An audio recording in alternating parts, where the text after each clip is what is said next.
Fala pessoal, estamos começando mais um FICast. Para você que está chegando agora no nosso canal, o FICast é o primeiro podcast focado em incorporação imobiliária, stand de vendas, plantões, PDV, produto. Seja muito bem-vindo. Fala Pedro, como que você tá, meu irmão? Tô bem, graças a Deus. Bora para mais uma. Bora para mais um episódio. Hoje a gente tá com a Carol Bozola. Essa é a forma certa de pronunciar seu sobrenome? Sim, então, forma certa. Então estamos aqui com a Carol, que é gerente nacional de produtos do Grupo Direcional. Seja muito bem-vinda, Carol. Queria te agradecer pela sua disponibilidade, por ter nos prestigiado aqui hoje nessa gravação do podcast. E te desejar as boas-vindas mesmo, que seja um ambiente muito confortável para você, que a gente possa trocar experiências, aprender um pouco mais sobre esse mercado imobiliário. E muito obrigado, viu? Bom, eu queria agradecer a FAI, né, a oportunidade de estar aqui, falando desse assunto, que é um assunto que para mim é tão prazeroso, né? Carol, eu já quero pegar um gancho do que você falou e saber como que você caiu nesse mercado de incorporação. Assim, você sempre quis ser arquiteto, acho que é uma pergunta padrão do nosso podcast, mas principalmente falando da sua trajetória, como que você chegou onde você está hoje? Bom, sempre quis ser arquiteta. Né? Era um sonho de criança, eu sempre gostei muito de desenhar e aí eu fui indo para esse caminho, né? Quando a gente gosta de desenhar, a gente sempre imagina, né, que a arquitetura é esse caminho, eu sempre gostei muito. Me formei e a princípio eu trabalhava com interiores, né, escritório de interiores, e há uns 18 anos atrás, eu tive a oportunidade de ingressar na incorporadora que na época era a Brookfield, né, que hoje é a Tegra, que foi onde eu iniciei nesse mercado da incorporação imobiliária. Ah, legal. Então, tenho aí mais de 20 anos, né, de experiência na arquitetura e aí uns 18 anos na área de produto, porque sempre fui da área de produto, que é uma área que eu sou apaixonada. Olha que legal. Legal. Carol, te agradeço de coração no nome do grupo FAI. A gente está muito feliz, né? Não que os outros não sejam, mas é uma pessoa muito especial para nós por conta da parceria que a gente tem com a Direcional, com a Riva. E ter todos os convidados é uma honra, mas especialmente para você é uma honra ter a sua visita aqui com a gente. E aí a gente vai destrichar um pouquinho mais da sua carreira. Eu falo da sua visão assim mais estratégica, como montar um time, né, Lucas? Porque eu acho que deve ser uma experiência, né, claro, mas deve ser um cargo muito, muito difícil você liderar tantas pessoas assim num grupo falando de regional, porque assim, você falar só de São Paulo hoje é muito difícil. Sim. E agora você está falando... A nível nacional, né? A nível nacional, aí tem... hoje... você comanda a parte de São Paulo, Rio de Janeiro, Minas... Não, hoje eu atuo no Norte, no Nordeste, né? A Direcional tem 3 praças no Nordeste, Rio de Janeiro e São Paulo. São Paulo. Essa é a minha área de atuação dentro da Direcional, na área de desenvolvimento de produto. Carol, no total, são quantas pessoas hoje debaixo da sua gestão? Assim, você tem esse número fácil? São mais de 30 pessoas. Nossa, é uma operação gigante. São mais de 30 pessoas. E, assim, falando um pouco sobre esse desafio, né, que o Pedro começou a falar, eu acho que o crescimento, ele tem que ser sustentável. Isso é uma coisa que eu falo muito para minha equipe. Quando entrei na Direcional, entrei no cargo de coordenadora na cidade do Rio de Janeiro. Era uma praça que estava começando. Nós éramos ali, 5, 6 pessoas na Praça do Rio, a gente estava começando a operação ali. E no primeiro momento era só eu, ali na área. Depois veio um colaborador, né, para me ajudar, e enfim. Depois eu me mudei para São Paulo, fui abraçando mais praças, e a equipe foi crescendo. E eu acho que, né, o crescimento, ele é uma construção, né? Então, quando a gente fala assim, o quanto é difícil liderar essa equipe, né? O quanto é difícil cuidar de produtos de tantas praças, né? Cada praça tem a sua particularidade. Mas eu acho que vai fazer 11 anos que eu tô na Direcional. Então, assim, eu fui passando por vários processos. Sim, né? Eu fui crescendo junto. Então, quando eu comecei a trabalhar com Ceará também era uma praça muito pequena, né, que estava ali em formação, junto com o meu diretor, né, do Norte-Nordeste, o Adriano, a gente também abriu a Praça da Bahia, né, que foi uma praça que começou também na operação dele, também a Praça de Pernambuco. Então, são situações, assim, que você vai começando ali desde a origem do negócio, e eu acho que o crescimento, ele passa por isso, né? Assim, passa por esse processo de construção, né? De construção da equipe, das necessidades. Então, aí você vai verificando, né? Qual que é a necessidade dessa praça, né? As necessidades são distintas, os desafios são distintos. Quando eu falo de Manaus, eu tenho desafios completamente diferentes da Praça de São Paulo, né? Pela localização dela. Então, as pessoas, né, a forma como as pessoas trabalham, enfim, a forma como se vende nesses locais, como se constrói nesses locais. Então, eu acho que existem as particularidades e assim, o desafio é grande, mas eu acho que ele passa por esse caminho aí da sustentabilidade, do crescimento, que foi o meu processo dentro da Direcional. Sim. Pode falar. Não, eu vi que você também você se especializou em sustentabilidade e conforto, né, na USP em 2005, 2006, e acho que hoje não tem mais saída das construtoras não coligar esse assunto em diversos setores, Sim. Tanto nos processos internos como administração de pessoas, etc., mas também no processo, literalmente, de construção da obra, né? Porque, querendo ou não, a construção civil gera muito resíduo, gera muito descarte, muitas coisas não têm reutilidade. Então, você se especializou nisso e nesse seu crescimento, em todo o seu processo, desde a parte de coordenação, o que teve de melhoria, o que você conseguiu incluir isso dentro do setor que você trabalha, não só nesse, mas no geral da Direcional? Olha, assim, a Direcional hoje, ela trabalha 100% com parede de concreto, né? A gente sabe que parede de concreto é uma obra bem mais limpa, Sim. Né? Bem mais ágil, bem mais limpa do que a alvenaria convencional. Então, assim, a empresa, ela já tem esse viés, né, esse caminho, porque o próprio sistema construtivo dela direciona para isso. São canteiros mais limpos, são obras mais rápidas, como eu falei. E dentro do departamento de produto, né, a gente tem várias boas práticas que vão desde da forma como a gente faz a gestão dos nossos produtos, né, até, né, na parte de stand, né, a gente está sempre ali buscando fazer mais com menos, evitando o desperdício.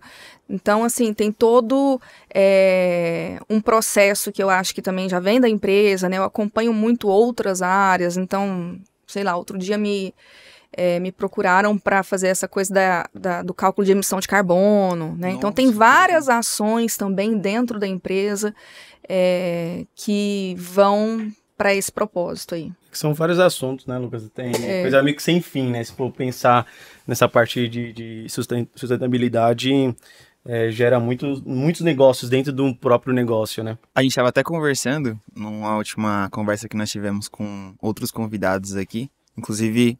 Fica de olho aí que a gente já vai lançar os próximos episódios. Se você não assistiu também, já corre e assiste os nossos vídeos que tá no nosso canal. Mas a gente tava conversando, Carol, que o ESG, né, que é essa nova tendência pensando em sustentabilidade social, governança, é algo que tá crescendo muito. Sim. E tá no mundo corporativo, falando da construção civil, como nós somos grandes geradores de resíduo, a gente precisa ter essa preocupação. E aí, uma via paralela disso, eu queria que você contasse pra gente e explicasse um pouquinho para quem tá assistindo, como que nasce um produto na Direcional, né, no grupo? Porque, como você comentou, hoje você gerencia várias praças e talvez o mesmo produto que você lança em São Paulo, você não consegue lançar em outra regional. Então, quais são os meandros, assim, os detalhes que você precisa falar, poxa, eu preciso pensar nesse detalhe, porque para esse público é o que vai fazer a diferença e o que vai fazer o produto ter sucesso de vendas, assim, coisas nesse sentido. Bom, como que nasce o produto na Direcional, né? Eu acho que a vocação do produto, ela tá muito ligada à localização do terreno, né? Então, se eu tenho um terreno e a região também, né? Eu acho que existem especificidades aí entre as regionais, entre localização, né? Um terreno aqui na Zona Leste, às vezes ele vai ter uma vocação diferente do que um terreno na Zona Sul. Por exemplo, né? Da Zona Oeste, tipo Robert Bosch e Marechal Tito. Isso. São bem extremos, né? São bem extremos, né? Hoje, se eu tenho uma unidade mais compacta aqui na Zona Leste, eu estou oferecendo essa unidade para famílias, né? Muitas vezes, quando a gente vai indo para a região ali onde tem mais escritórios, né, mais empregos, eu já estou falando de estúdio. Então, assim, essa vocação, ela vem muito com a questão do terreno, né? A área de novos negócios, ela prospecta. Então, com base nesse terreno, eles já chegam, né? Eles fazem a prospecção, fazem ali um estudo de massa para poder ver a viabilidade daquele negócio, né? E dando viabilidade, né, eles fazem a negociação com o dono do terreno, passa também por um comitê dentro da empresa, onde se avalia, né, se a gente vai seguir com aquele negócio ou não. E uma vez ok, né, eles já estando certo ali, deu viabilidade, vamos adquirir esse terreno, eles fazem essa passagem para a área de produto. Aí, nesse momento, a gente recebe um terreno que já foi ali visto inicialmente. O que eu vou fazer nesse terreno? Eu vou fazer um estúdio, uma unidade compacta de 32 pavimentos, ou aqui eu vou fazer um médio-baixo para família, com 3 quartos, com a metragem X, né? Então, todas essa parte de definição do produto, ela nasce junto com a aquisição do terreno. Legal. Né? Ele já chega pra gente com essa diretriz. Bom, aí nesse momento a gente começa a desenvolver o projeto, a gente começa a contratar projetos arquitetônicos, projetos complementares, paisagismo, projeto de interiores, e aí é o ponto que a gente faz o refino do projeto, muito aliado à eficiência do projeto. Porque o que nasce ali, né, gente, o que nasce, se você nasce com um projeto eficiente ou ineficiente, não tem mais o que fazer, né? A hora que chega na obra já está tudo aprovado. Então, a nossa expertise está nesse momento. Bom, existem particularidades, né, entre regiões. Então, a gente sabe que estúdios, né, são muito comuns aqui em São Paulo, mas em outras capitais emplaca muito pouco. Então, dificilmente a gente lança um estúdio no Nordeste. Lá é muito mais residencial, multifamiliar, assim. Isso. Dificilmente a gente também... eu falei Nordeste, no Norte também, dificilmente a gente lança. No Nordeste, a gente tem ali alguns pouquíssimos casos. Então, existem essas questões que são mais regionais. Quando você fala, quando você começa a olhar ali o desenvolvimento de produto mesmo, em alguns locais, por exemplo, quando eu faço um produto aqui em São Paulo, eu já tenho certeza que o cliente vai fechar a varanda. Nossa, já é uma premissa. Assim. Isso direciona, né?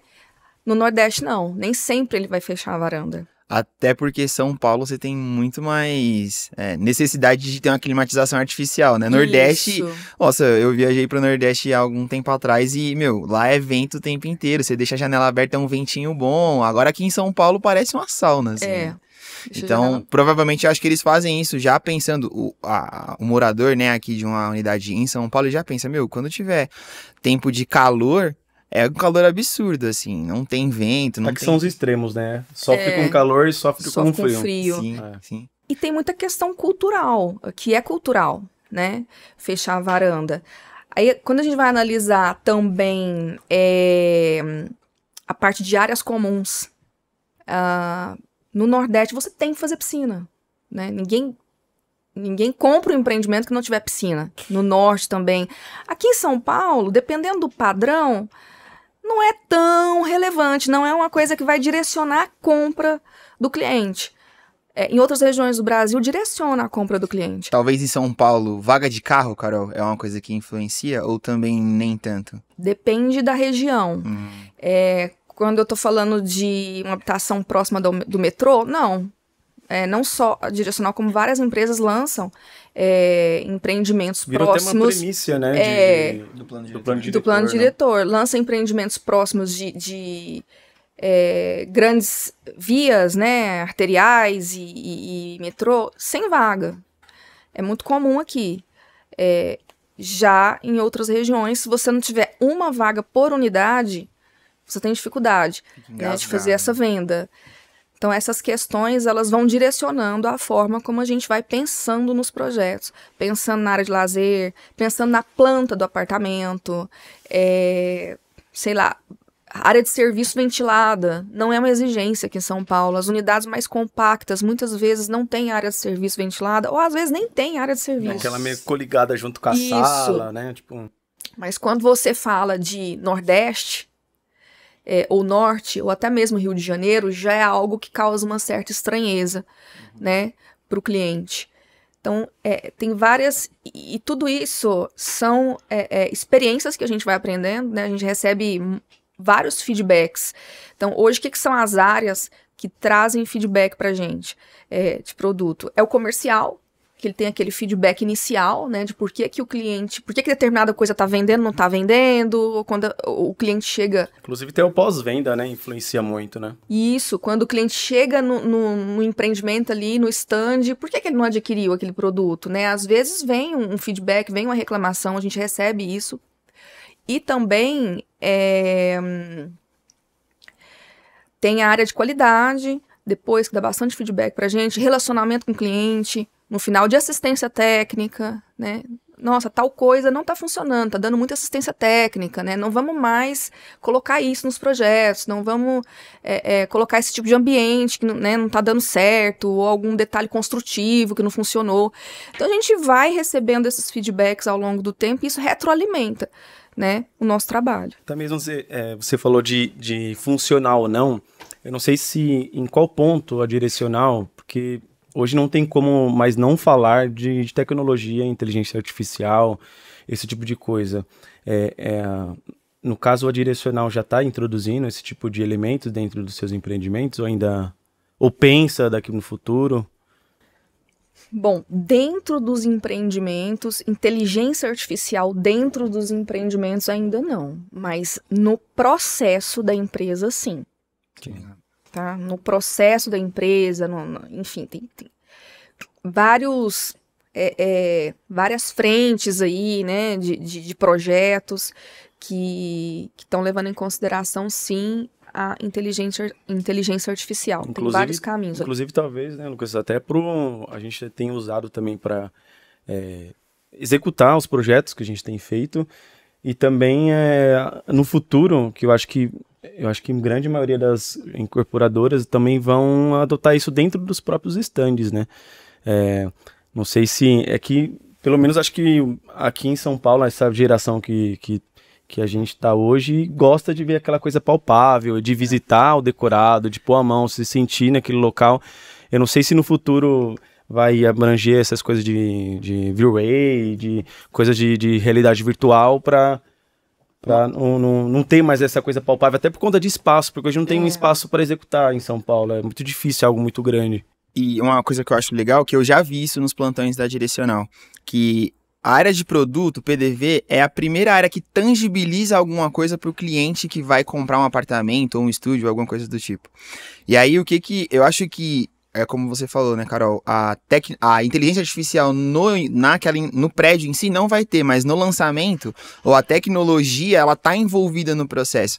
A gente teve a oportunidade de fazer um empreendimento para vocês ali na Marechal Tito, e tinha uma sala de imersão que eu achei incrível, porque tinha uma planta, assim, era um telão gigantesco, tinha a planta do empreendimento, você conseguia ver qual que é a área de piscina, como que ela é, qual é a área da torre, qual a posição do sol. Então eu acho que a tecnologia tem auxiliado muito o time de produto para fazer a experiência do cliente ser mais imersiva, né? Ser mais abrangente, né? A gente tem foto de lá, Lucas. A sala, essa sala aí, ó. Isso. Já tem um tempo que a gente trabalha tanto com a experiência imersiva do óculos, né? Que é aquele óculos da realidade virtual, né? De realidade virtual. Nós fazemos decorados nos óculos, áreas comuns nos óculos. Olha. Isso faz bastante sucesso, os clientes gostam muito. E também tem a possibilidade de você ter vários decorados virtuais em um único stand, né? Porque a gente tem uma limitação física. Sim. Ali. Às vezes você não consegue fazer mais do que 2 decorados físicos no stand. Uhum. Mas o óculos, você pode levar aquele óculos para evento. Vira um plantão de vendas geral, talvez, vende vários produtos. Você né? pode vender vários produtos ali, tipo, olha, eu não tenho esse decorado físico aqui, mas eu tenho um muito parecido no óculos, né? Então, isso já é uma realidade nos nossos stands já tem um tempo. Tem essas salas imersivas também, que é uma outra experiência, né? Ela é uma experiência diferente do óculos, né? Quando você coloca o óculos, você sente de fato que você está dentro do lugar. Às vezes você liga a torneira, liga a televisão ali, e tem essas salas que conseguem também fazer o papel ali de mostrar para o cliente todo o empreendimento de uma maneira mais dinâmica e de uma maneira mais interessante. Ele seleciona o que ele quer ver, a planta, ele tem várias informações ali, não é mais aquela coisa do passado que tinha aquelas imagens na parede, né, e o corretor tendo que ter o trabalho de fazer toda aquela explicação técnica, né, para o cliente. Antigamente era assim, hoje não, hoje você tem uma sala dessa que ela dá todas as informações técnicas para o cliente. E isso é muito positivo. Mais, como você falou, dá muito mais opções, né? Muito mais opções. A pessoa opções. pode voltar e olha de novo, vê o outro. Às vezes tem opções de mudança, ampliação de sala, Sim, ou sem. Você tem você consegue ter de forma mais dinâmica, né? Como funciona. Sim. Eu acho uma pergunta, Carol, mudando 100% o assunto, porque eu tava com isso na cabeça. Você comentou que você já teve uma outra experiência profissional no mercado de incorporação, que era na Brooksfield, né? E aí você saiu da Brooksfield para ir para a Direcional, já tá há 11 anos nessa cadeira do grupo Direcional em si. Mas quando você estava na Brooksfield, a linha de acabamento, a linha de operação era médio, era alto, era intermediário? Como que foi essa transição, caso, tipo, do alto pro intermediário? Como que... Então, quando eu entrei lá, eu entrei para trabalhar, na época, com o segmento econômico. Ela é uma empresa focada no médio-alto, mas em um momento lá atrás, ela decidiu investir nesse segmento econômico, tá? Quando eu entrei para trabalhar no segmento econômico da Brookfield. Depois, esse segmento, ele não prosperou muito dentro da empresa.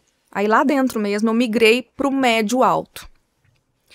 E aí numa mudança minha de vida, né, foi quando eu fui para o Rio de Janeiro, e foi a minha oportunidade de entrar na Direcional. Eu sempre tive essa admiração pela habitação popular, tá? E assim, fiquei muito feliz assim quando eu tive essa oportunidade de entrar na Direcional. Sobre a questão de acabamentos que você perguntou, realmente, eu acho que são acabamento de apartamento. É uma realidade muito distinta, Sim. É bem diferente. Acabamento de apartamento, acabamento de áreas comuns, né? É bem diferente.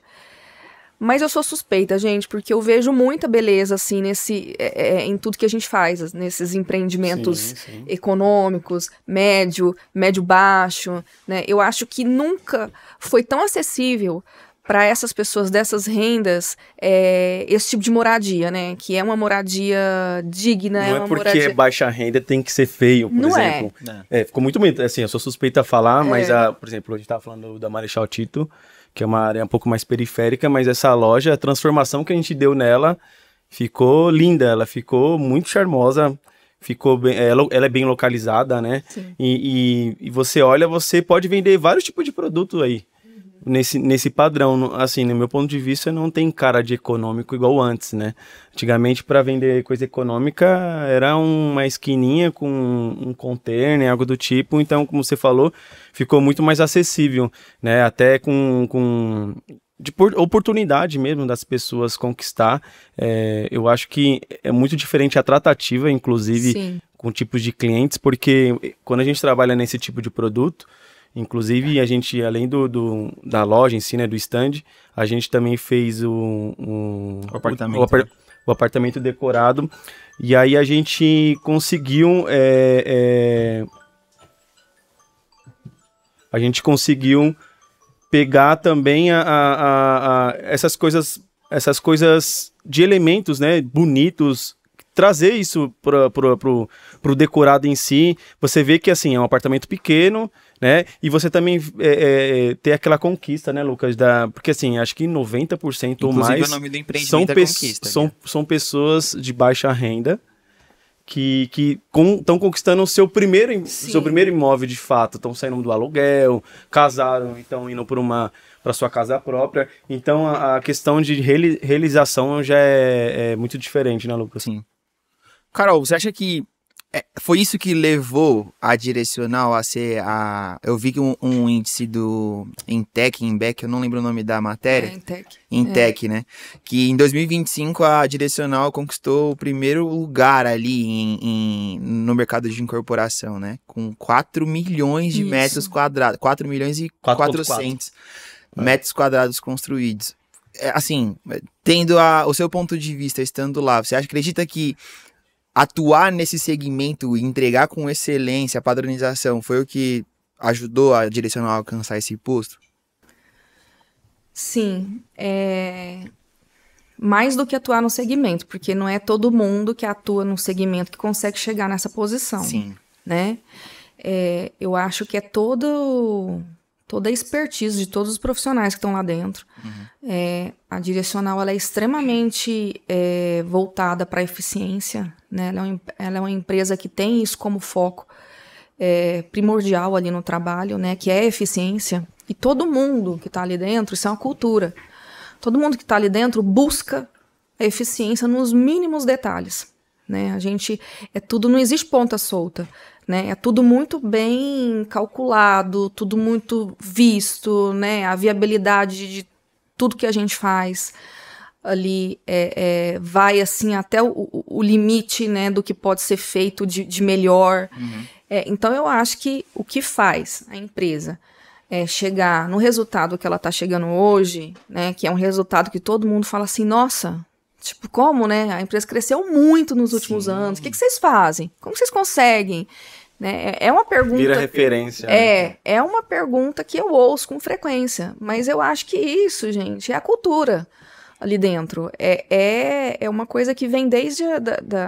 que está ali desde, né, do nosso fundador ali, que é o Dr. Ricardo, que é aquela premissa de fazer sempre mais e melhor, com bastante eficiência, né? E sempre a gente não desiste, a gente está sempre... uma coisa assim que eu falo muito para as pessoas que trabalham comigo, eu falo, gente, análise crítica é tudo. Né? Análise crítica, tem que ter análise crítica. A gente terceiriza muita coisa, né? A gente contrata vários projetos, né? Arquitetura, paisagismo, complementares. Não existe uma pessoa pegar um projeto e passar para frente, tipo, não, vocês sabem que vocês trabalham com a gente. Sim, a gente vai ali no detalhe, pega aquele projeto ali, não, peraí, eu tô no meu melhor resultado aqui, na minha melhor metragem, né? É o melhor produto para o meu cliente, é o meu melhor custo de obra, é a minha construção mais eficiente, é a minha infra mais eficiente também, né?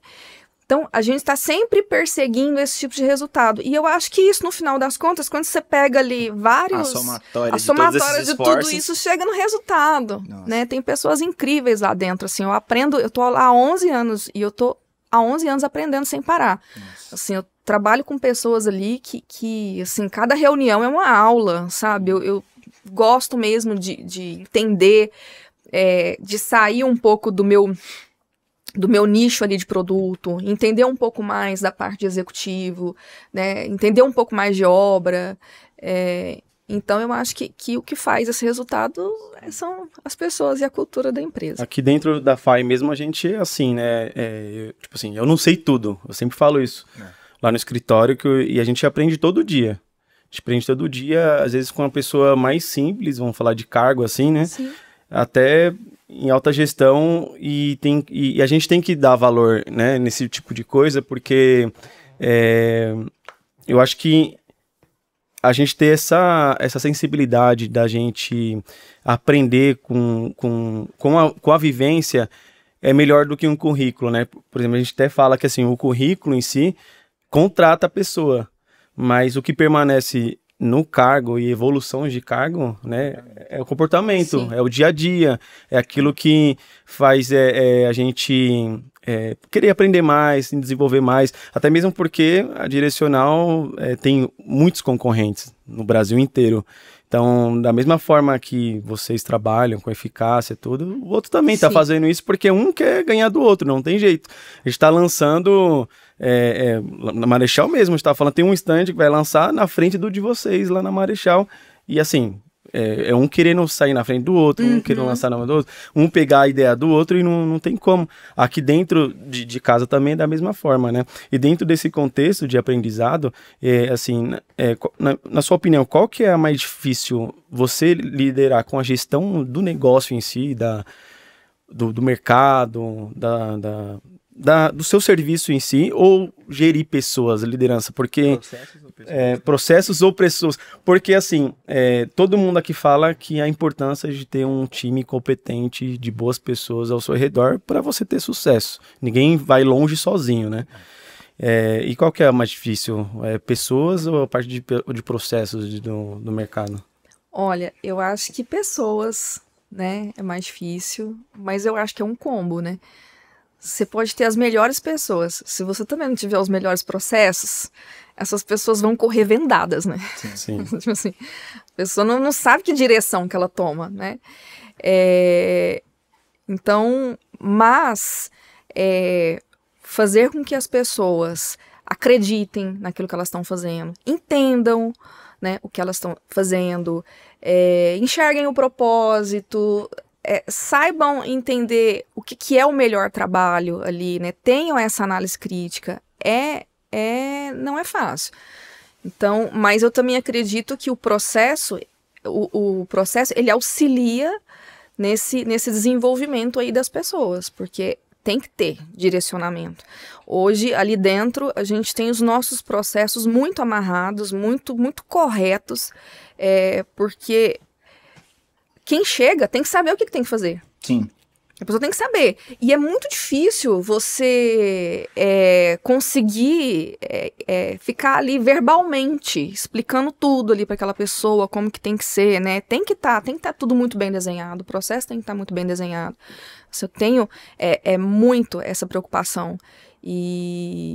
Mas eu acho que realmente pessoas é mais complexo, né? Fazer a gestão de pessoas é bem mais complexo, Sim. Envolve motivação, mas tem que existir processo, e os processos têm que ser muito bem feitos, porque senão você não escala o negócio. Né? Eu ia falar exatamente isso, Carol, porque a Direcional nitidamente é uma construtora que opera com um modelo que permite escalabilidade. Isso. Porque senão vocês não tinham construído 4 milhões e tantos de metros quadrados. Então, provavelmente, acho que é o que você acabou de comentar. A união de processos e pessoas bem estruturados é o que você permite contratar um analista, um supervisor ou uma pessoa e falar, ó, esse é o processo, entenda, conte comigo no que você precisar para eu te direcionar, mas se você fizer essa receitinha de bolo aqui, a gente consegue entregar resultados equivalentes ou melhores do que a gente já tem feito, né? E, pelo menos falando um pouquinho dentro de casa, eu acho que a gente precisa pensar na construção civil de maneira geral e desenvolver as pessoas nas soft skills. Porque hoje tem muito profissional com competência técnica e a técnica tem que andar em paralelo.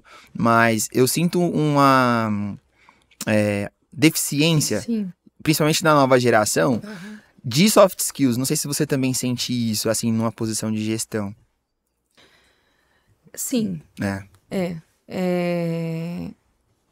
porque, assim, as pessoas, a nova geração, ela é um pouco mais imediatista, né? Então, eu acho que existe uma ansiedade muito grande das pessoas que estão saindo para o mercado de trabalho hoje, de serem reconhecidas, né?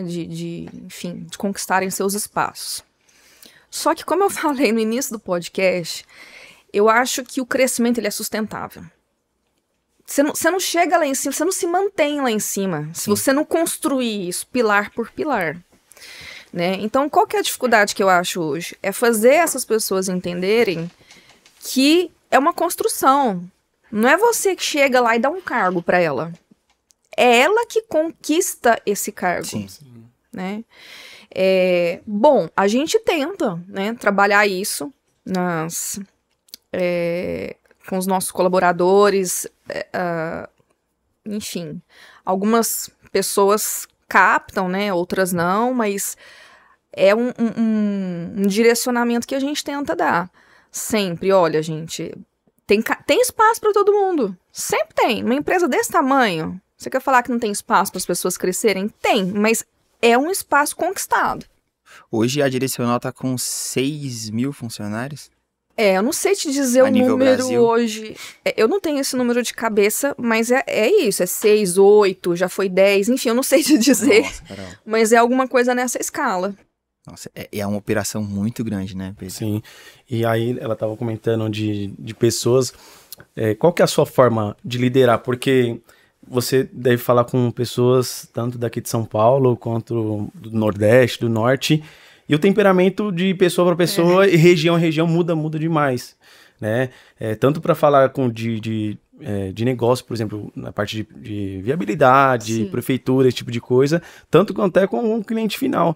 Que isso, como você comentou lá no início, muda bastante. E quais são as diferenças? Como que lida você ter esse equilíbrio, né, de time, de tanto de pessoas quanto de região?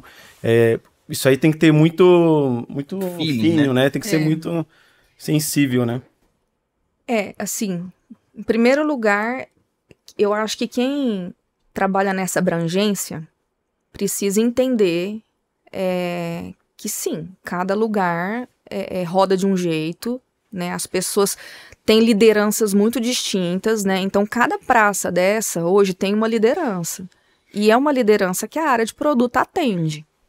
Então, são necessidades muito diferentes e tem que ter essa sensibilidade para entender, né? Então, tem praça que eu tenho dificuldade de aprovar projeto, tem praça que eu não tenho dificuldade de aprovar projeto, tem praça que eu tenho mais dificuldade de vender, tem praça que eu não tenho tanta dificuldade de vender.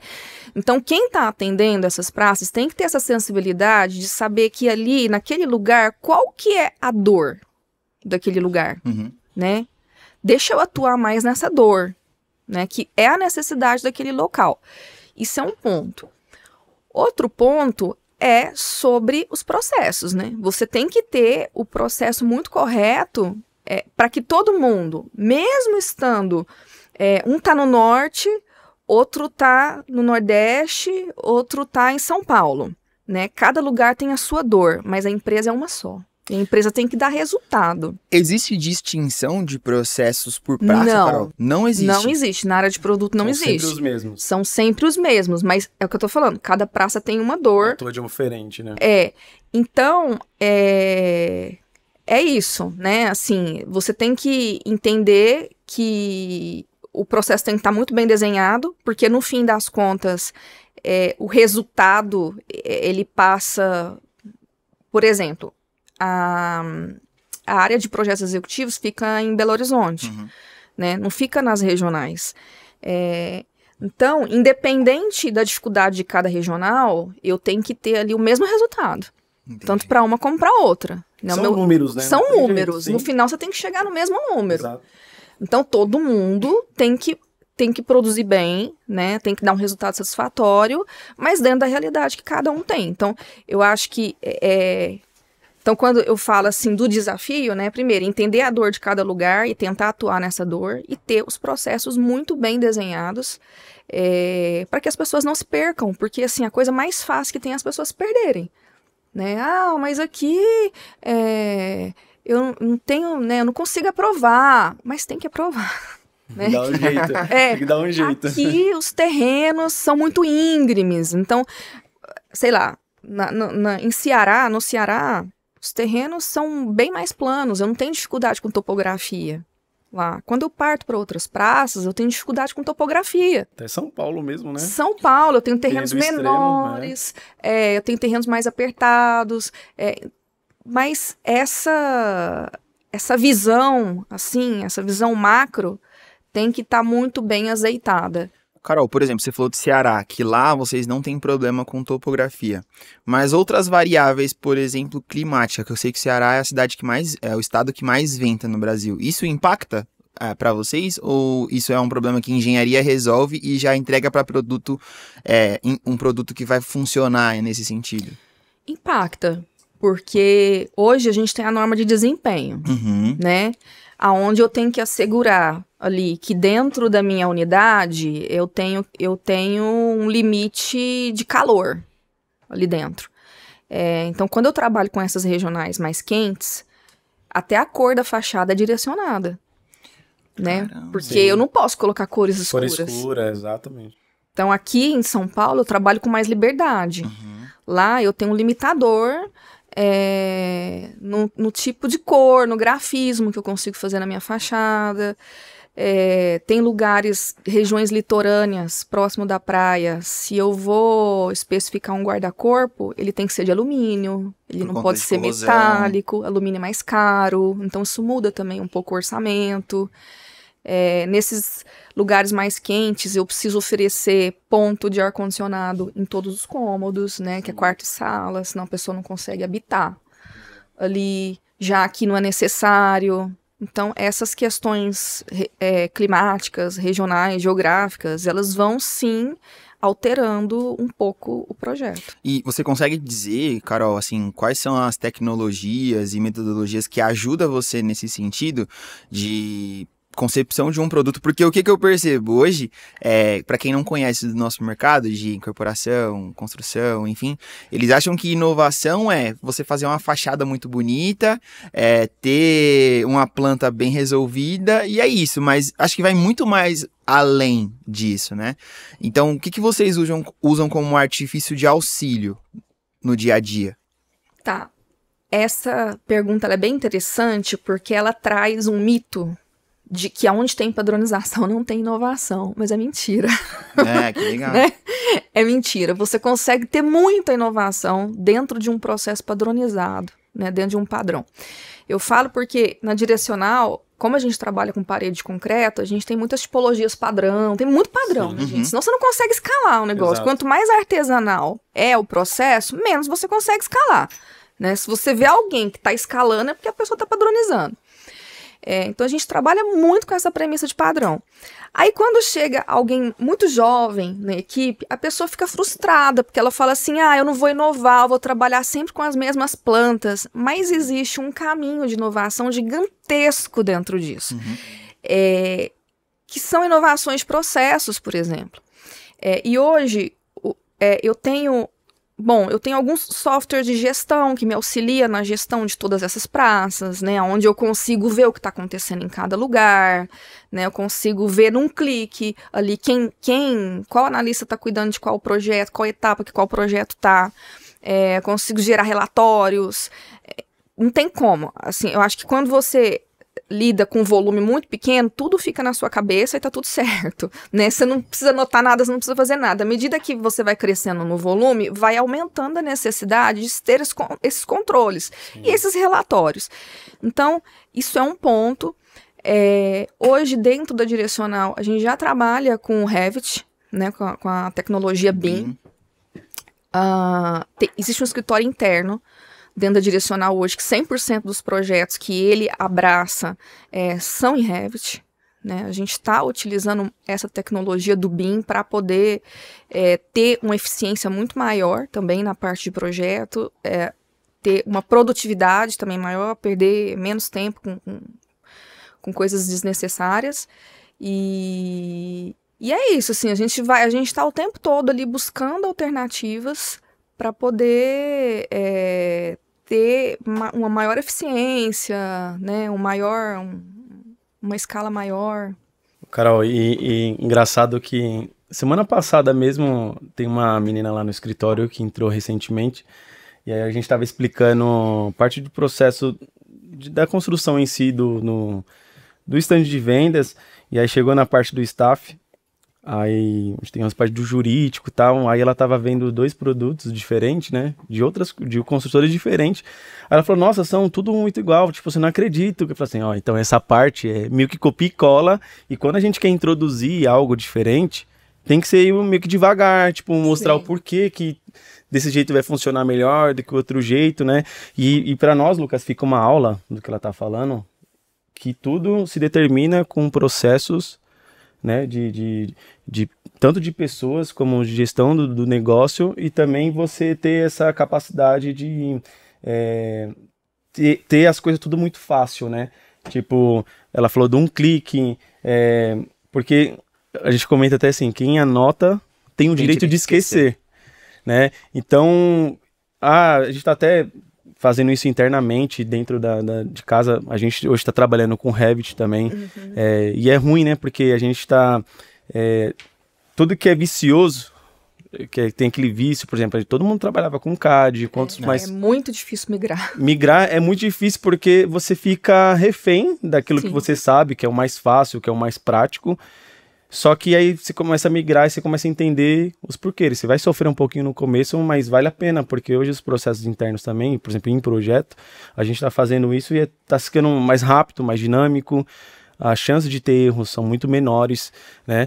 E também com a questão de processos internos, com questão de um clique, por exemplo. Hoje a gente tem criado, né, Lucas, um aplicativo mesmo, uma parte interna da FAI, para ter essa gestão tanto em orçamentos quanto em projetos novos, administração, por exemplo, no setor de RH, setor de técnico de segurança, né, Lucas?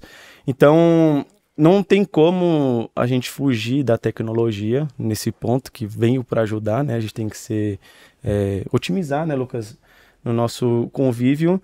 E também, quando você é arquiteta, só que hoje talvez você trabalha mais com a parte, acho que a parte da arte em si, da arquitetura, do desenho. Hoje acho que você não atua tanto como você previa ou queria antigamente, né? Como que foi essa transição de ser uma arquiteta para uma gestora, para ser uma gerente de nível nacional? Você imaginava que você ia chegar nesse nível de grandeza? Porque a gente estava até conversando mais cedo. A gente falou assim, a gente queria crescer, mas não sabia quanto queria crescer, né? A gente às vezes perde essa noção. Como que você transicionou assim da parte mais arte para negócio? Tá. Essa pergunta é bem interessante também, que eu acho que ela traz uma reflexão minha que eu gosto de falar. Bom, eu sempre gostei do macro. Assim, eu não sou uma pessoa do detalhamento fino ali, sabe? Do detalhamento da marcenaria. Sim. Assim, eu já sabia que não era muito meu viés. Tem gente que gosta muito. Sim, da e eu admiro, interiores, né? E eu admiro muito. Eu sempre gostei de trabalhos maiores, tudo. Quando eu entrei na incorporação, eu me identifiquei. Eu falei, é isso que eu quero. E aos poucos, né, à medida que você começa a crescer e pegar cargo de gestão, de fato você vai saindo um pouco, né, desse operacional. E o fato é que em incorporadora, você não projeta propriamente dito, você terceiriza muita coisa. Sim. Você terceiriza todos os projetos.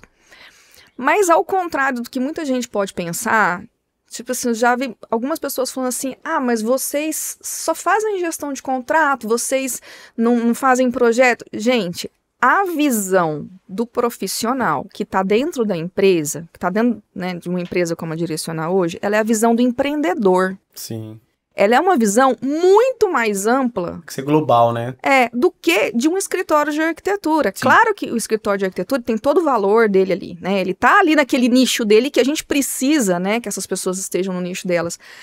Mas assim, quando a gente pega o empreendimento, a nossa visão é a visão do incorporador, é a visão do cliente, é a visão da obra, é a visão do custo, sabe? São várias interfaces ali, é uma visão muito, muito mais ampla do que do profissional que está dentro de um segmento, né?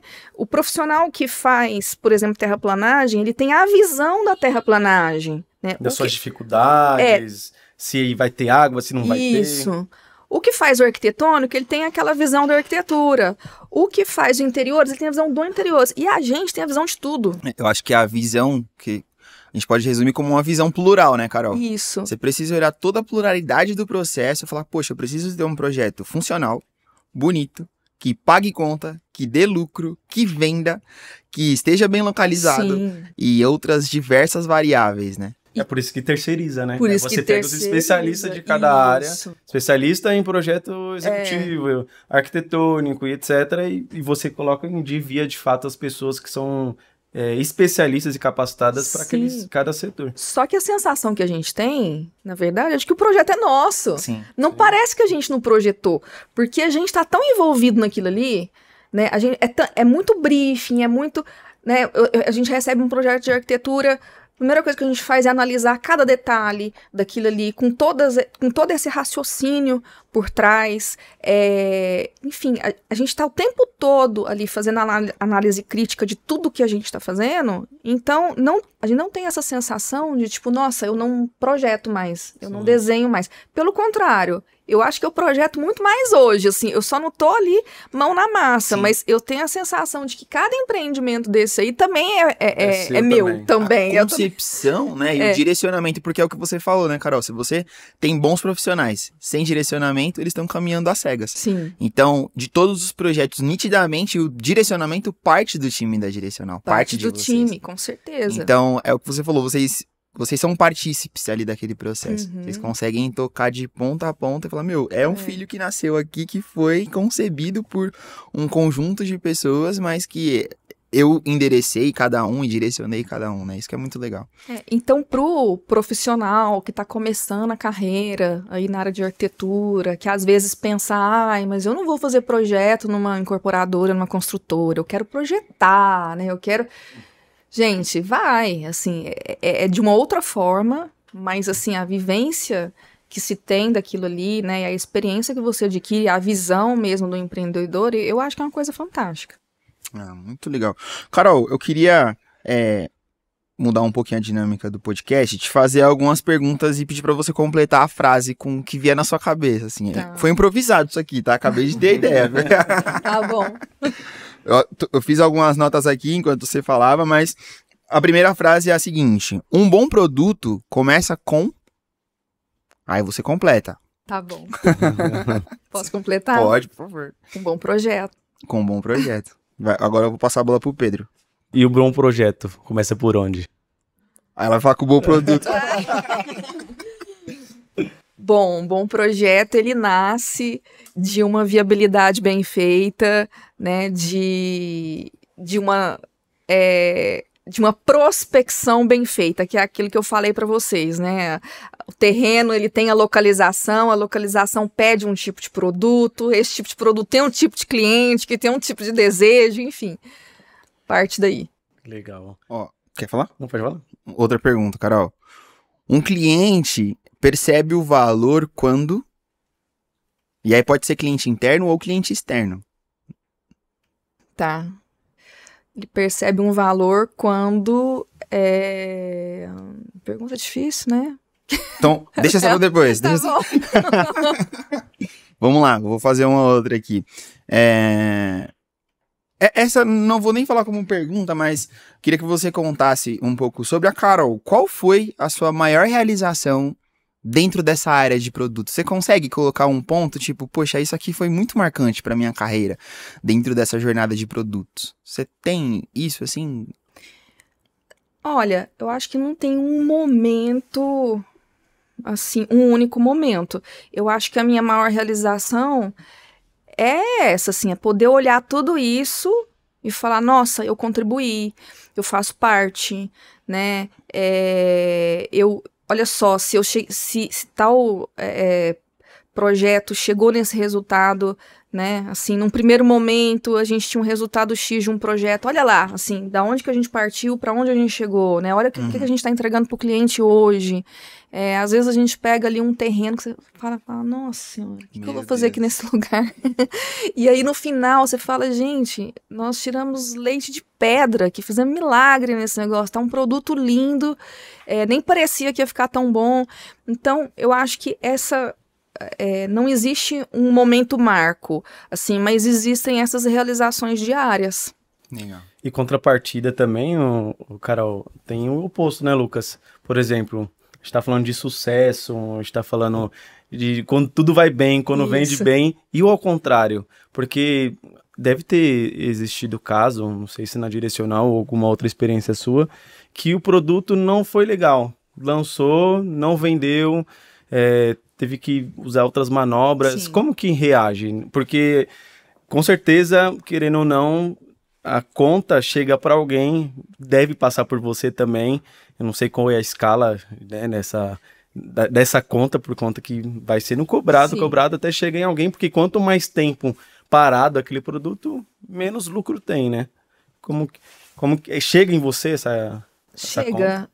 Já aconteceu, né? Isso, claro, acontece, né? Eu acho que tanto dentro da empresa, como na vida profissional de cada um, né? Assim, a gente não acerta 100% em tudo o tempo todo.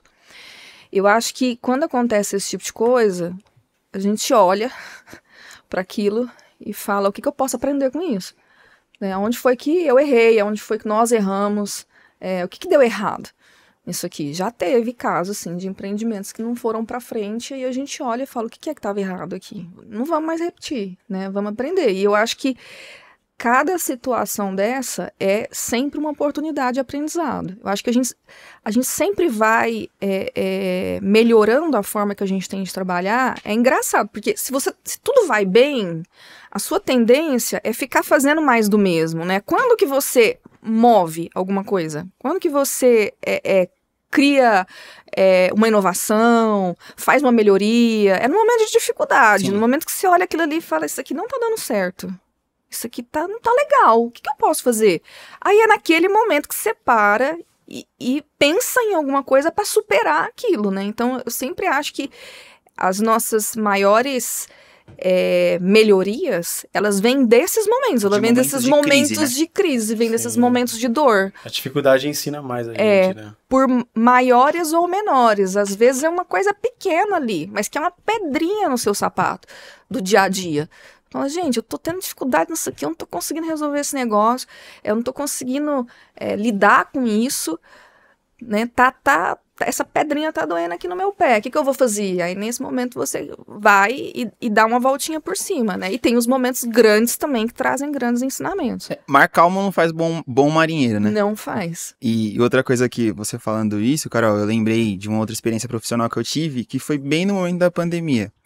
E você vê que em momentos de crise, a gente precisa se reinventar. Sim. A sociedade hoje, eu estava lendo até uma matéria um tempo atrás, que fala que a Revolução Industrial, ela operacionalizou processos manuais para processos mecânicos, e isso já foi uma grande transformação no mundo como um todo, né? A Revolução Francesa, enfim.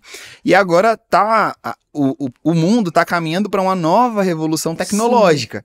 Então, o que dizem, né, alguns estudiosos, que hoje o que a Revolução Industrial fez com a operacionalização de processos manuais, a inovação tecnológica está fazendo o mesmo, mas para processos cognitivos, processos de pensamento, coisas nesse sentido. Então, você vê que momentos de crise, eles sempre vão caminhar para inovação e novas ideias. Mas é isso. Pedro, você quer perguntar mais alguma coisa para a Carol? Eu tenho uma pergunta, igual a sua dinâmica. Então... Veio na minha cabeça aqui agora, inclusive, veio até um exemplo da própria Direcional, que a gente fez em Campinas. Logo quando você entrou, qual que é o nome daquele stand em Campinas? Le Monde. Le Monde. E aí, lá eu lembro que teve essa experiência, né? E a pergunta é, melhor lugar para vender ou melhor lugar para morar? Porque lá tinha essa complexidade. Lá era um ótimo lugar para se morar, só que para vender, o stand de venda em si, ele era escondido. Ah, sim. Qual que você prefere para atuar como a sua gestão? Mas você fala do local do stand? Do stand e da torre em si, por exemplo. Você vai morar um prédio numa avenida super movimentada que talvez muitas pessoas não vão querer morar ali por conta da complexidade da região, do movimento. Por exemplo, no caso do Le Monde, ele era afastado do lado de uma localização ótima, do lado do shopping Dom Pedro, né? E numa rua de mão única, assim, que você faz aquela rotatória. Então, para morar ali, é muito, muito bom. Sim. Só que até o próprio pessoal da Direcional que tava lá falou assim, nossa, aqui rifa, né? Ninguém chega no stand. Falou assim, nossa, ninguém vai chegar aqui, vai ter que ser tipo uma outra estratégia de captação, porque aqui é ótimo para morar. Eu lembro até ele falou isso para mim, ele falou assim, aqui é ótimo para morar, mas é ruim para vender. É complexo, né?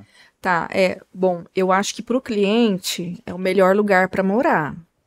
E para vender, você tem que encontrar o melhor lugar para vender, porque o stand, ele não tá vinculado ao terreno, né, da obra. Ele pode estar em qualquer lugar, ele pode estar num shopping, ali perto, né, ele pode estar num outro terreno. Uma loja, né? Então eu acho que talvez nesse caso aí tenha faltado a estratégia de se escolher o melhor lugar pro stand, né, porque... E vendeu rápido lá ainda, né? Vendeu.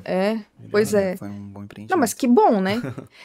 Mas, assim, a visão o que você faz pro cliente né, gente, é a conquista da vida da pessoa, né? A casa dela. Então, tem que ser ali tudo pensado da melhor maneira. Agora, a estratégia de venda, ela passa por outro caminho, né? Ela passa... Qual que é a melhor localização da minha loja, né? De que maneira que eu vou vender isso aqui? Vai ter decorado físico, vai ter decorado virtual? Como que eu vou comunicar esse produto? Aconteceu isso no Holistic, né? O Holistic foi feito para lançar aquele empreendimento, mas depois desceu o Cardoso, desceu outros empreendimentos para relançar lá, né? Vários outros. Hoje ele é meio que uma central de vendas, né? Que é o stand lá, que é do Robert Bosch. Eu acho que a gente... Produção, tem foto aí do Robert Bosch? Eu acho que deve ter alguma fotinha. Esse. Olha aí. Ele nasceu pra vender... Pro Holistic, e depois veio Robert Bosch e veio vários outros produtos. Então, você Sim. Bom, gente, muito bom. Inclusive tem outro decorado ali onde tá aquela placa, já não é mais uma placa. Não é mais assim, Já essa é a primeira criamos versão. A versão. Aquele banheiro também virou outro decorado. Até a maquete mudou, né? Acho que tiveram outras maquetes aí, eles levaram outras já maquetes. Tá bem diferente. Bom, Carol, eu queria caminhar para o encerramento do nosso podcast, do PaiCast com o time da Direcional. Te agradecer pela sua disponibilidade de ter vindo até aqui. Agradecer por essa troca mesmo, por esse direcionamento e aula que você deu pra gente desse mercado de incorporação. Se você quiser, aquela câmera ali é a sua, para deixar um recado pra Carol do futuro ou para as pessoas que vão assistir esse podcast. Mas te agradeço em nome da FAAI. Saiba que a nossa porta tá sempre aberta aí, que outros momentos como esse possam se repetir. Muito obrigado. Com certeza, agradeço também de coração, em nome do Rodrigo, do Michel. O grupo Direcional é muito importante para o nome da FAAI. Ter vocês aqui, uma gratidão eterna. Já valeu, já compensou todo o esforço que a gente já fez. E a gente é muito grato de coração pela parceria que temos com vocês, né? Pra onde que vocês mandar a gente vai, né? A gente não tem tempo interior, pra Manaus, a gente vai, a gente dá um jeito. Tá bom? A gente agradece de coração, a gente ficou muito feliz com a presença de vocês e agora fica à vontade. Se quiser mandar um beijo pra alguém, mandar um recado. Bom, eu também queria agradecer vocês, essa oportunidade, foi muito bacana, foi muito gostoso falar aqui, né? É um assunto que eu gosto muito de falar. E é isso, assim, o recado que eu queria mandar é para os jovens, né? Aí os jovens arquitetos, a geração mais nova. Gente, vamos trabalhar e vamos viver, esse mercado é maravilhoso, assim, tem muito espaço, né? Dá para crescer bastante aí nessa área de incorporação. Bom, e para você que nos assistiu até aqui, não esquece de deixar seu like, compartilhar e se inscrever no nosso canal. Manda esse vídeo para todo mundo que você conhece do mercado imobiliário, para quem quer saber um pouquinho mais sobre esse universo que é o nosso dia a dia de trabalho. Muito obrigado e tchau, valeu!